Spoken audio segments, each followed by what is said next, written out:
समर्थ. नमस्कार, मी सौ प्राजक्ता देशमुख. सर्वप्रथम माझ्या सगळ्या बंधू भगिनींना शारदीय नवरात्रीच्या हार्दिक शुभेच्छा.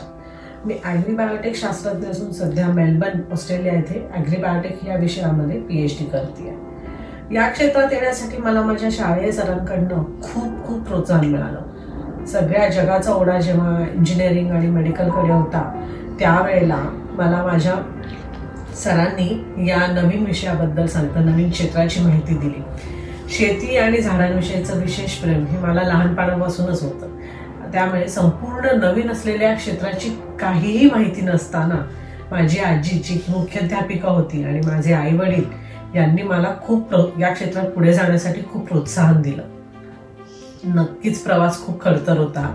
क्षेत्र नवीन असल्यामुळे अपॉर्च्युनिटीज सुद्धा खूप कमी होत्या आणि त्यामुळे हा सगळा खडतर प्रवास पूर्ण करून मी माझे पोस्ट ग्रॅज्युएशन कंप्लीट केलं.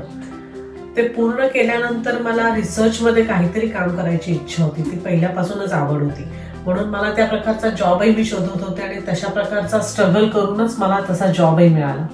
पण त्यानंतर सगळं माझं चांगलं चाललं होतं. पण एक असतं ना की शिक्षणाची आवड असल्यामुळे अजून पुढे काहीतरी करायचंय, काहीतरी करत राहायचंय असं सारखं वाटायचं. आणि तशा संधी भारतात पण होत्या, पण परदेशात PhD करण्याची माझी मनापासून इच्छा होती. आणि ऑस्ट्रेलिया हा एक भारतासारखाच कृषीप्रधान पण भारतापेक्षा टेक्नॉलॉजीमध्ये खूप जास्त ॲडव्हान्स असलेला देश असल्यामुळे मी इथे येण्याचा विचार केला. खरं सांगू का, एक स्त्री म्हणून मला असं वाटतं की अशा वेळेला एका स्त्रीच्या करिअरसाठी एवढा मोठा रिस्की निर्णय घेणं खरंच खूप जोखमीचं ठरलं असतं. पण त्यावेळेस, कारण माझा त्यावेळेस मुलगा फक्त 2 वर्षाचा होता, पण माझ्या सासूबाई आणि माझे सासरे जे की रिटायर्ड ॲग्रिकल्चर ऑफिसर आहेत त्यांनी मला वेळोवेळी खूप सपोर्ट केला. माझे मिस्टर सुद्धा आयुर्वेदिक डॉक्टर आहेत. त्यांनाही यावेळेला खूप चांगल्या ऑपॉर्च्युनिटीजकडे ऑस्ट्रेलियात असल्यामुळे तेही तयार झाले. आणि इथे आल्यानंतर PhD करण्यासाठी जे स्पेसिफिक क्रायटेरिया असतात ते कम्प्लीट करण्यासाठी करावे लागतात, म्हणून मी आधी 2 वर्षाचा MPhilचा कोर्स केला. त्यानंतर भारतात आम्ही आमच्या कुटुंबियांच्या ओढीमुळे भारतात सुट्टीसाठी आलो आणि नेमकं त्या काळात कोरोनाचा प्रादुर्भाव झाला आणि त्याच्यामुळे लॉकडाऊनही लागलं. सगळ्या जगातच सगळीकडेच लॉकडाऊन झालं होतं आणि आम्ही भारतामध्ये अडकलो.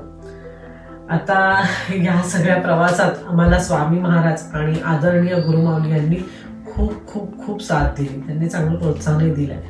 त्यामुळे आमचा इथपर्यंतचा प्रवास खूप छान झाला. पण लॉकडाऊनमुळे परत आम्हाला भारतातून ऑस्ट्रेलियात येण्याची संधी मिळत नव्हती. ऑस्ट्रेलियाला परत जाण्यासाठी कुठलाच मार्ग सापडत नव्हता. या दरम्यान माऊलींनी सांगितलेल्या सेवा कंटिन्युअस चालू होत्या आणि ते नेहमीच प्रोत्साहन देत होते की सगळं नीट होईल. आणि 2 वर्षांनी आम्हाला परत ऑस्ट्रेलियाला परत येण्यासाठीची संधी मिळाली आणि माऊली आणि महाराजांच्या या सगळ्या कृपाआशीर्वादानेच ही संधी मिळाली. आणि त्याच्यानंतर माझं PhDचं ऍडमिशनही लगेच झालं. RMIT मेलबर्न इथल्या RMIT युनिव्हर्सिटीमध्ये झालं. दरम्यानच्या काळात मला ऑर्गॅनिक शेतीबद्दल किंवा सेंद्रिय शेतीबद्दल इंटरेस्ट असल्यामुळे आदरणीय आबासाहेबांच्या वेळोवेळी मिळालेल्या मार्गदर्शनामुळे माझा PhDचा टॉपिक सुद्धा मी तसाच निवडला.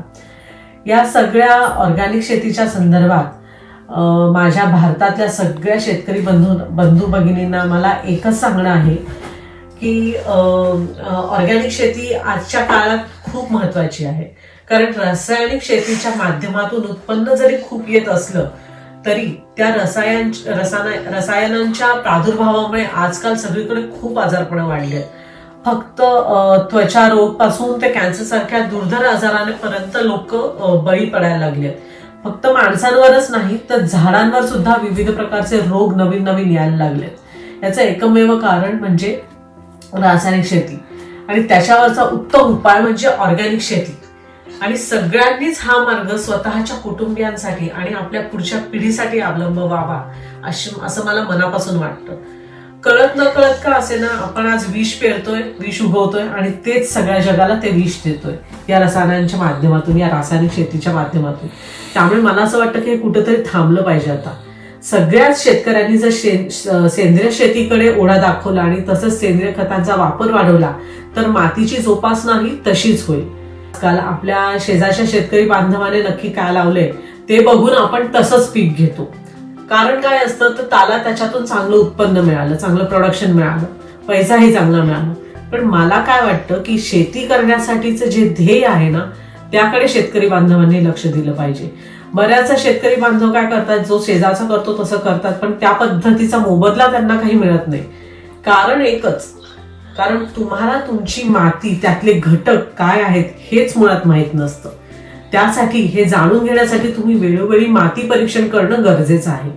त्याने तुम्हाला त्यात काय घटक आहेत ते कळतात. त्यानंतर त्या मातीमध्ये कुठलं पीक घेता येईल याचीही माहिती आपल्याला समजते. आणि ही सगळ्या प्रकारची माहिती उपलब्ध करून देण्यासाठी मार्गाने आपल्याला एक उत्तम पर्याय दिलाय कृषी विभाग. कृषी विभागाकडून तुम्हाला पाहिजे ते तज्ज्ञ लोक अवेलेबल आहेत, वेगळे वेगळे शेतकी अधिकारी आहेत, त्यांचं मार्गदर्शन आपल्याला मिळतं आणि हे असे सगळे पर्याय उपलब्ध असतात. त्यांचा फायदा आपण नक्कीच घ्यायला पाहिजे. त्यासाठी तुम्ही शेतीचे काही नियम आहेत तेही समजून घेतले पाहिजे. जसं की माती परीक्षण, कारण त्याच्यानंतर तुम्हाला कुठलं पीक घ्यायचं हे व्यवस्थित कळतं. पहिल्या पिकानंतर दुसरं पीक कुठलं घेतलं पाहिजे ते बघणं सुद्धा, यालाच क्रॉप रोटेशन म्हणतात. त्याच्यानंतर इंटरक्रॉपिंग करणं, याने काय होतं, मातीचा पोत टिकून राहतो आणि आपल्याला त्याच प्रकारे मोबदलाही मिळतो, कमी खर्च होतो. दुसरी गोष्ट मला अशी वाटते की प्रत्येक शेतकऱ्याने कमीत कमी कृषीचा एखादा डिप्लोमा तरी कोर्स करावा, असं केलं पाहिजे. कारण काय होतं, त्याच्याने तुम्हाला माहिती खूप जास्त आणि तांत्रिक आणि व्यवस्थित मिळते. तिसरी गोष्ट म्हणजे प्रत्येक शेतकऱ्याने आधी स्वतःच्या कुटुंबासाठी वर्षाचं धान्य आणि भाजीपाला वगैरे पिकवावा. कारण काय होतं, आज ऑस्ट्रेलियामध्ये मी बघते, आज ऑस्ट्रेलिया देशात आल्यानंतर मला कळालं की ऑर्गॅनिक शेतीसाठीची डिमांड खूप वाढतीये. कोरोना नंतर तर ती खूपच वाढली आहे. भारताचे डिप्लोमॅटिक संबंध सुद्धा ऑस्ट्रेलिया बरोबर खूप चांगले झालेले आहेत, विशेष करून कृषी संदर्भात.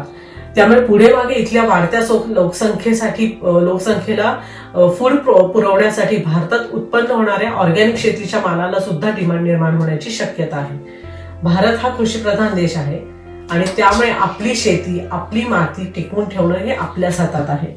शेवटी मी एकच सांगेन सगळ्यांना की आपल्या सगळ्यांना माहितीये की गुरु माऊली आणि स्वामी महाराज नेहमीच सांगत असतात की जो नियमाने वागेल, जो नियम पाळेल, त्याच्या पाठीशी मी सदैव उभा राहील.